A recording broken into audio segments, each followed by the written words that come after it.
Well, hello and welcome to Bristol Sport TV. And today I'm pleased to be able to sit down remotely, of course, with our owner and founder, Steve Lansdown. Steve, welcome to you. Welcome, Lisa. I'm glad to see you.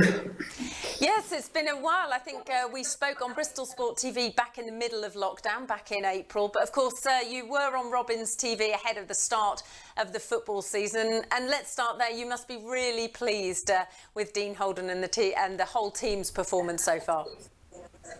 Well, yes, I mean, absolutely. I mean, to be top of the league, can't ask for more than that, really, can you? So, early days, but a good start. And I'm very pleased for Dean and the team and Paul and Keith coming in new, because they were under quite a bit of pressure from the, let's say, the bad press they got from the fact that they weren't necessarily the first choices from the fans' perspective.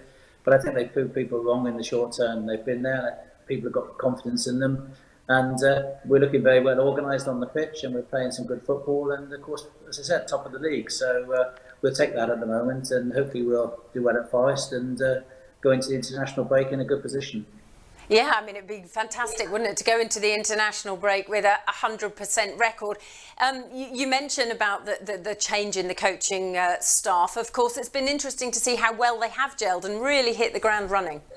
Well, I think both Paul Simpson and Keith Downing are very experienced in their field, and Dean, was absolutely right in bringing them in to support him, because Dean knows the club very well, he knows the players very well, and Paul and Keith have brought in a sort of a new coaching approach to the club, I think, and I think everybody's enjoying it, and it's a breath of fresh air in that regard, and it's working, and it's. From a distance, and that's all I can say at the moment, from a distance, we're keeping things simple, and that's paying off. And we've only played 3 league games, but we've done well in those, and we're showing what we're capable of. And I think we can look forward with optimism. And I'm a bit of a shame that the international break's coming up, actually. Yeah, to have that break in play. Of course, the delayed start to the season has seen an extended transfer window, and you must be pleased, having watched the dealings that have gone on and how well some of the new signings have performed for us. Yeah, very, very much so. Certainly, the experience of Chris Martin and Chris Brunt coming in, you've shown the benefit of that, and Alfie Mawson at the back as well. Look, the squad is interesting, and we've got that balance of what we've always wanted at Bristol City, which is some experience on the pitch, a youthful squad in general, and a lot of players that have come up through our academy and who we've recruited, at a young age. So it's got that nice feel to it, and everybody's playing their part at the moment, which is great. Yeah, you talk about that balance. Of course, this week we've announced the 3-year contracts for Max O'Leary and Zach Viner. Of course, that balance of coming up through, and Taylor Moore, having been coming through the ranks from such young ages. Yeah, and that's important to us because it shows our confidence in them and in our system, but also it gives them the security to really concentrate on their football and developing their football for the benefit of themselves and obviously for the football club. And so we're protecting our future whilst looking to perform at the highest level we can at this point in time. Yeah, and you talk about the success rate of the first team as well. You must have been pleased to see the under-23s performance, that 3-0 win over Swansea earlier this week.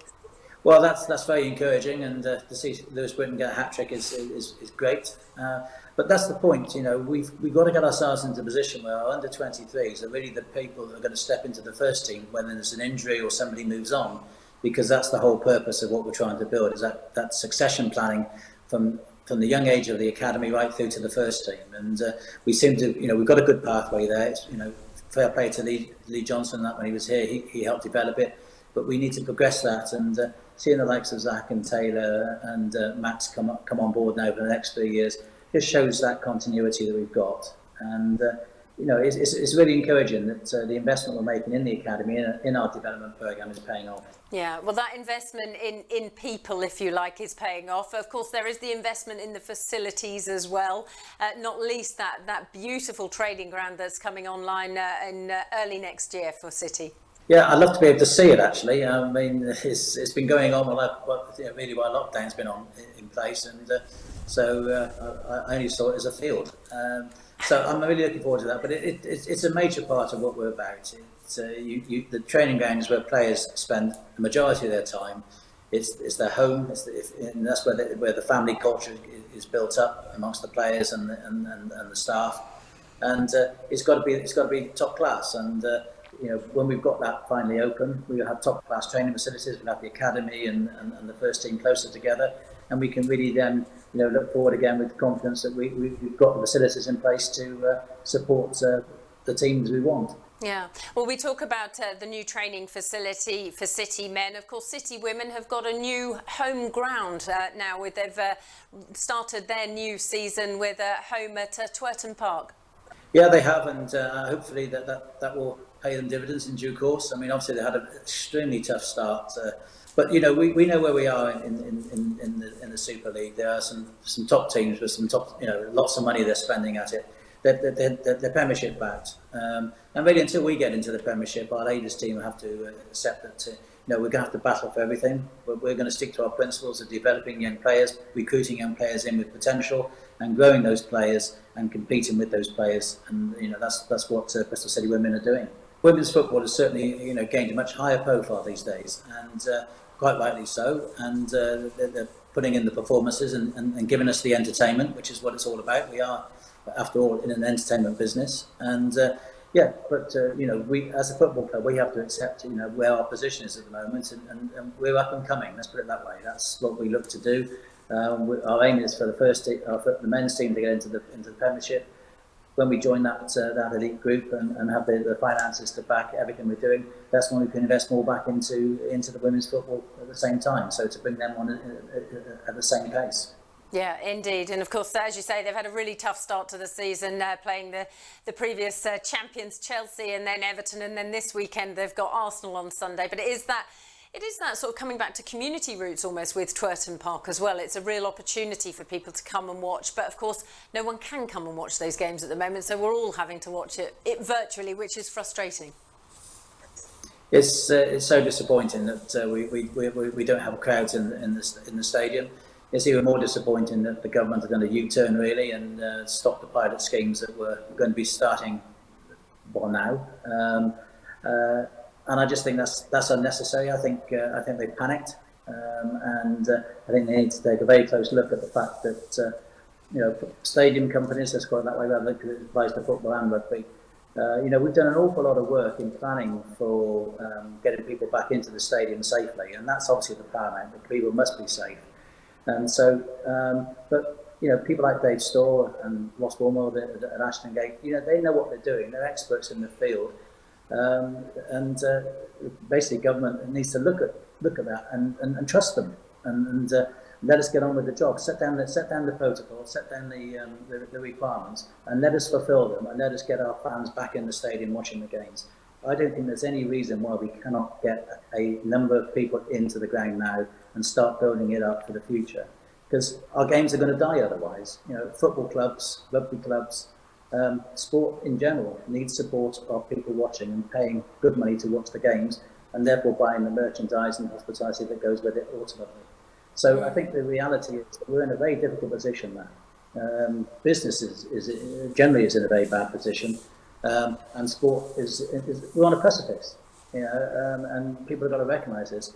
Unless we get people back into those stadiums to watch these games, we are all going to struggle, and that means that certain clubs will no doubt go out of business.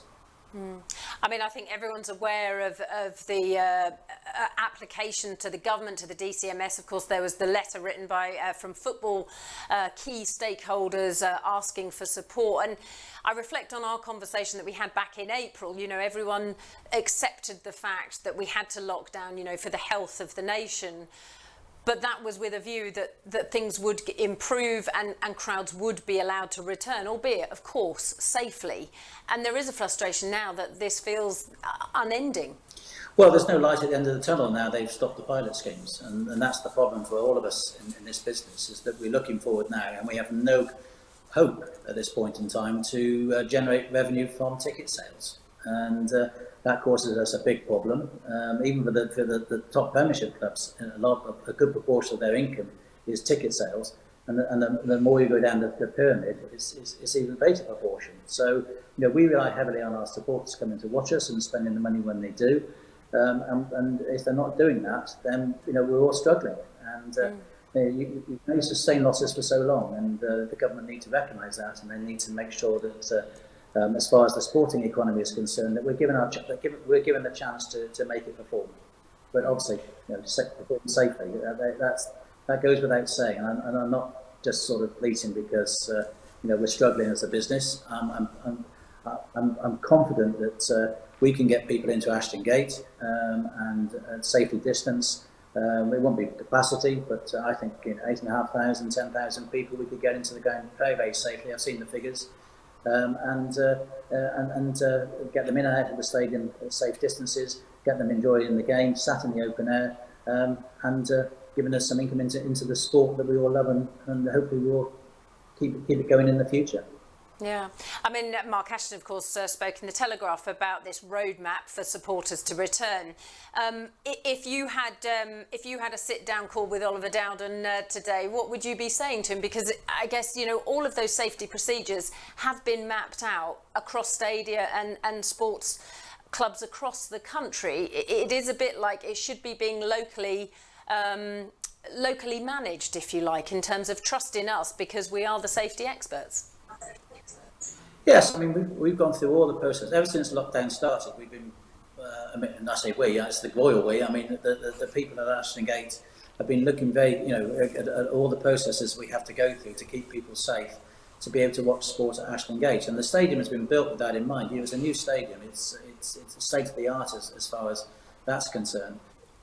But I'll be saying to the government is that we have experts at Ashton Gate, and I just speak as far as Ashton Gate is concerned. We have experts at Ashton Gate who have planned the roadmap to get supporters back into the grounds to watch the sport they love safely. You have to put your trust in us to do that, and to abide by the protocols that have been set. Make sure that proper sanitising stations are in the place, that people are socially distanced, and all the various aspects of anti-COVID protocols that we need to adopt. But we know we can do that, and I have great confidence in Dave Storr and his team that anybody that came in to watch a game at Ashton Gate would go in, safely watch the game and go home again, and enjoy the experience. And we need it desperately as a business, but I think just from the country as a whole, it would give people such confidence to be able to come into the grounds and watch the games and start supporting the teams they love. In a real environment rather than watching on television. So they've got to put their trust in us to actually run our business and run it safely, and that's what I'll be asking them to do. Yeah. I mean, we've talked about football and rugby, of course. Within our sporting group, we've got basketball as well. And of course, that sport has been, like so many others, hugely impacted by the decision to not be allowed to have crowds inside in indoor spaces. Well, of course, having crowds indoors is more difficult really than having them outdoors. But the same principle applies, and we're all set up. The teams are ready to go to start their seasons, particularly the Flyers and the Bears women. But we need the green light for that. All the protocols are in place. I think we've shown it with the men's games. Actually, I know we're lucky with Bristol at the moment that we're in a sort of a lower COVID area than perhaps some of the other parts of the country. But we've had very few instances of positive testing, and we've been doing this now for a good number of weeks. And I think it's the proof of the pudding. At the end of the day, COVID is here. We've got to live with it. We don't have a vaccine yet. When we do that, it'll be a different matter.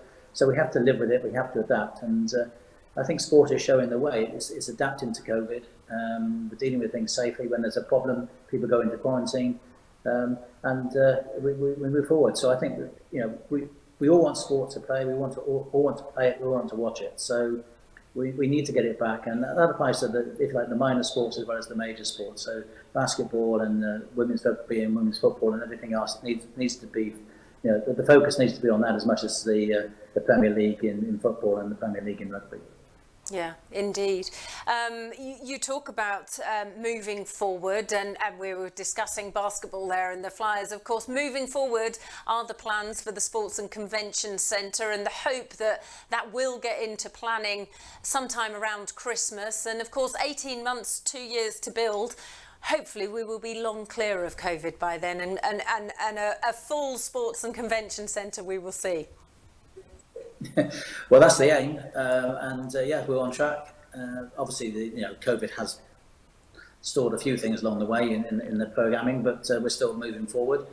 No, it'd be fantastic for that to come on board, and certainly, going back to basketball, for the Flyers to have their own home with a good-sized stadium, 3,000 to 4,000 people there to watch them on a regular basis is exactly what we need to push the sport forward and to make it even more exciting than it is now. I mean, the Wise Arena, it's an exciting venue because it's small, compact, and a small number of people can make a lot of noise. But imagine 3,000 or 4,000 people making that noise each game would be phenomenal. And can't wait for it to happen.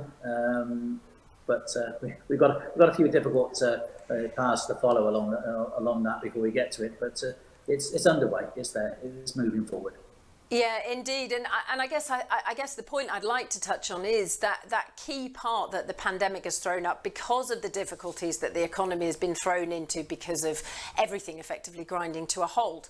Actually, the jobs and investment of getting this build underway, and it will take 18 months or so to actually get it built. By the time we're through planning Christmas, by summer next year, it's actually helping the local economy and drawing investment into the city. Absolutely, and here in Guernsey we have a thing, revive and thrive, following on from COVID, and I think it's the same principle that we're making a significant investment here into South Bristol in addition to what we've already made, and it's vital to regenerate the area, to keep it moving forward, and yeah, I'm sure Bristol City Council are very keen for us to get on with it, and hopefully the government likewise, and we should be given every encouragement to do so. So, to be honest, planning is always a major talking point. Everybody asks me about planning and whether they're being awkward or not, but in general, we're working together. We've got to focus on what we need to achieve, and we'll get there.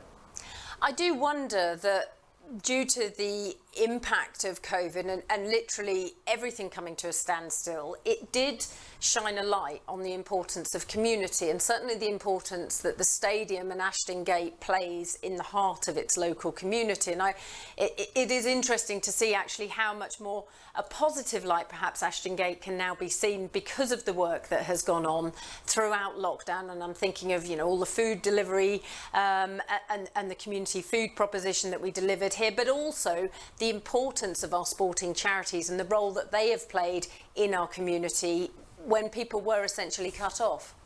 Yeah, Lisa, that it's very close to my heart that the football club, the rugby club, and the Flyers, that we're the hub of the community, and we rely on the community to support us, and we very much have to support the community, and I think that's been shown over before and during COVID. But Ashton Gate is the central pivot to that. It's where we all gather, if we're allowed to, and that's such a proud thing for me. We've got the Ashton Gate Stadium, the Lansdown stand, and all everything that goes with it. That it's being utilised for the benefit of the community, and COVID has shown how much we can benefit the community. But it was built to house 27,000 people watching sport, and as well as all the other events that takes place, and that's really what we've got to get it back to. That has got to be our focus, and if we can't do that, then as a business, I'll be totally honest, we're going to struggle. Yeah, I mean, in terms of, you talk about the struggle, there must have been a hugely bittersweet moment when you heard the announcement that Ashton Gate was going to be the host. Heineken Cup final here at Ashton Gate. It's been 2 years in the planning, and yet there's not going to be any fans here. Yeah, 2 years in the planning, and that's what people have got to realise, and that planning has been adapted along the way for COVID. So we're ready to host it, and I'm so pleased we've got it. It will be very high profile for us, and full marks to Mark Kelly and the team for getting that prestigious event at Ashton Gate. I know Mark, as he was telling me the other day, he's getting lots of calls from Exeter. Can we get in to watch it somehow? Which is a shame because we can't allow anybody in. But this goes back. This is where the proof is. We know that we can get 8,500 or thereabouts into the ground safely for that cup final, and we can't do it. I just don't really understand why we can't do it. There's no rationale for us not being able to do it. We can get those people to the ground safely. We can put them into the ground safely. We can get them out of the ground safely. It just seems a ridiculous situation that, we can have people sat in the restaurant dining, watching the game on television, but they can't go and sit in the stadium and watch it. Yeah, it does seem nonsensical, and I think you echo the thoughts of the vast majority of the public is a not understanding why we can't facilitate it when we know from our safety experts that we can. You touch on there the Champions Cup final, of course, on the Saturday night, and the reference to being able to have people in our restaurant but not to be able to watch the game. Of course, that is financially hugely impactful. Yeah, I mean, it doesn't make sense that we can't do that. I think it's the hardest thing in with any business, forget sport, with any business, is not to be able to do what you set your business up to do. Now, I know we all have to adapt and we have to be flexible, but we're not even being allowed to do this, and we're being instructed by people, without being funny, who aren't as familiar with the running a stadium as we are. We're having to, and they're not listening to us. So, going back to government again, please listen. Please show us the science that says we can't do this. Let us understand why we cannot do this. Because at the moment we're just being told we can't, and we know we can. And so surely there's a balance between the two here that allows us to as we were planning to do now, is start the pilot schemes to start building it back up. And we should be allowed to do that. Of course, the Champions Cup final is on the Saturday here at Ashton Gate. On Friday night, fans will be gathering in our restaurant at a reduced capacity, of course, to watch Bears in the Challenge Cup final. First of all, your thoughts on that, and then making the final. Well, it was always our plan, right from the outset of the season to look to try and win the European Challenge Cup, and we've got one game to go, and hopefully we can be successful. But it is a fantastic achievement for all people concerned in rugby in Bristol that we're in our first European final. It's a testament to the Bears and the culture of the Bears that we've got this far. It hasn't been easy because of the fixture congestion caused by COVID, really. But to have competed as we have been in the league right to the very end, and to be in the final is it's just a testament to Pat Lam and his coaching team and the players for all the effort they put in, and a big thank you to all of them. It's been an enjoyable ride. Just a shame I haven't been able to sit there and watch it with everybody else. I know your frustration is shared by many a Bears fan to not be able to be there, and of course that's why I guess some are gathering here at Ashton Gate to be able to watch it. You must be as well pleased. We talked about the football signings. You must be really pleased with the Bears signings, of course, notably Radra nominated for that European Player of the Year award. Yeah, we guess it in my book. I have to say, I was promised it would be fun to watch him, and although I've only watched him on the television, I have to say it's extremely entertaining. He's certainly he's a top player, and it's great from a rugby perspective, and obviously from the Bears perspective, that we are seen now as a top team, not just in the Premier League but in Europe, and people want to watch us. It's great how many non-Bristolians, I think, who have certainly adapted us as their second team, if not their first team, and it's putting Bristol on the map and putting rugby on the map in Bristol. So it's fantastic. So I really am pleased with the progress we've made. We're probably a little bit ahead of schedule at the moment, but we're very keen. So I'm going to say confident and keen that we move the Bears forward.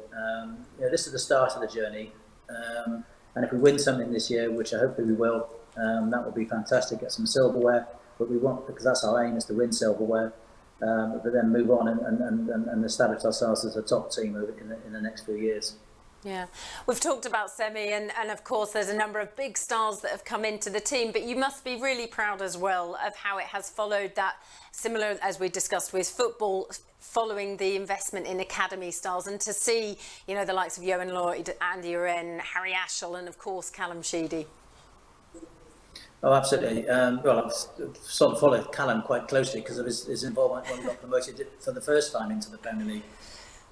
Yeah, no, the Bears, same as Bristol City, it's the same culture, it's the same focus. It's, we have a strong academy. That's what we look to do to bring these players through. We look to recruit players that can add value and will develop as players with us. And we look for that experience that helps bring those players on. And the Bears have shown that. We've got some top names in there, some top players, and people focus on that, and they'll obviously focus on perhaps what we're paying them. But actually, they should look at the whole squad as a whole. The Joe Joyces of this world as well. The local flavour, the Bristolians playing for Bristol, and then Bristol players playing for England. That's always been the mantra that we've adopted, and we're getting there. Yeah, and we've talked about the European Challenge Cup final, but also, of course, there is the hope of making the top four in the Gallagher Premiership, and everything, as ever, in true Bristol way, it comes down to the wire, to the final game this weekend on Sunday of round games. Yeah, well, we never do things the easy way, that's for certain. But it's a little unfortunate it's out of our hands. But all we can do is go to London Irish and look to get the 5 points and then see what happens. And there's all sorts of computations that can come out of the last games, and hopefully we'll be in the top four when it finishes, and we can look forward to a semi-final and then hopefully a final there as well. Who knows? Yeah. I mean, we say about it the Bristol way. It is almost that I did see someone had tweeted that, oh, the irony that we'll probably, win the European game and we'll make the top four and win the final in the playoffs, and no fans will be able to see it. Well, that is an irony, and I'd rather we did that than not win it. I think. The one thing that I know the players know, and I know that Pat and his coaching team know, is that they know that supporters are right behind them wherever they are. And I was speaking to John after my son after the semi-final, and he was saying it was bittersweet. It was great because we won the game, got to the final, but just so bitter that it wasn't enjoyed by 27,000 people screaming their heads off. And that is where we are at the moment. And we have to accept that we are living through difficult times. There is a pandemic. It is a danger to life, and we have to respect that. And safety has to come first. But we also have to accept that. I think our government needs to accept that we can move our way out of this. Sport can help move us along. In a safe way and give us the opportunity to do so. I think just finally, you've touched on there about how important sport is, not just for the economy, but actually for the nation's health. And it's almost, the decision was made in lockdown to lock down the country for the health of the nation. But now actually we've almost got a reverse of that, where actually maybe there should be some questions about the health of our economy if we remain in this lockdown. Yes, I think you can only do that exercise once, so you can't keep the economy subdued forever. We need the economy to grow, we need the economy to get back on track again. And what people must recognise with Ashton Gate, it's not just the income that comes into the stadium and the income that goes into the football club or into the rugby club because of that. It's the trickle-down effect into the local economy. Mark Kelly was telling me the other day, I think that 3 to 4 million actually goes into the local economy. Just from Ashton Gate being there. It's the suppliers to Ashton Gate, the people who do contract work there, the people who entertain the supporters when they come to the ground, in and around Ashton Gate. Our being there and our being a vibrant business is vital to them as well. And the sooner we can get that trickle effect happening again, the better for everybody, not just for Bristol City, Bristol Bears or Ashton Gate, but for the local economy as well. Yeah, I mean, I guess Ashton Gate has been doubly hit because everything that this stadium was built and set up to do was to be multi-use and to be able to be used for multiple different things. And of course, conferences, events, all of those have been stopped. Yeah, I mean, our business tap was just turned off, and that's what the government did with the lockdown. Everyone will have their own opinion whether that was fully necessary at the time. I mean, we only know that with retrospect, so it's harsh to be critical. But now we're in a situation where I believe that we've learned a lot of lessons during the first 6 months of COVID, and that we can now put some of those lessons into to good use. And as I said, we can get people back into the stadium, watching sport safely. That will generate revenue for us. It will generate revenue for the local economy. Not as much as we want to ultimately, but it will get us back on track and start us building back towards that. Indeed. Well, here's to that. Steve, it's been great to talk to you, and I hope you enjoy watching the football and the rugby this weekend. Thank you. I will indeed.